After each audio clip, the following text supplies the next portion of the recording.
ఇష్టం వాళ్ళది, ఎవరి జీవితం వాళ్ళది. నేను పాట పాడుకుంటాను, లేదా డ్యాన్స్ చేస్తాను, లేకపోతే గోదావరిలో ఈత కొడతాను, మీకేమైనా అభ్యంతరమా? మీరు పాట పాడితే, మీరు సంగీతం చేస్తే, మీరు డ్యాన్స్ చేస్తే నాకేమైనా అభ్యంతరమా? నాకు అభ్యంతరం ఉంటే నాది ఆధ్యాత్మికత కాదు. ఆధ్యాత్మికత అంటే ఎవరి ఇష్టానికి వాళ్ళని వదిలిపెట్టడమే ఆధ్యాత్మికత. ఇంకొకరిని బంధించడం ఆధ్యాత్మికత అవుతుందా? నేను చెప్పిన వాడిని నువ్వు పెళ్లి చేసుకోవాలంటే అది ఆధ్యాత్మికత అవుతుందా?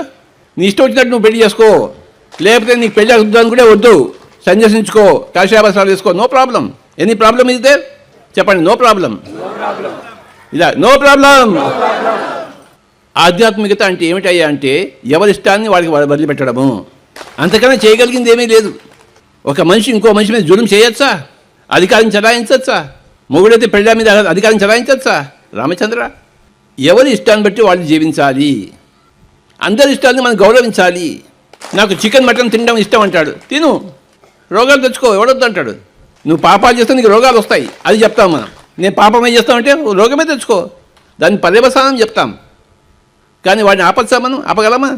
వాడి ఇష్టం వాడిది.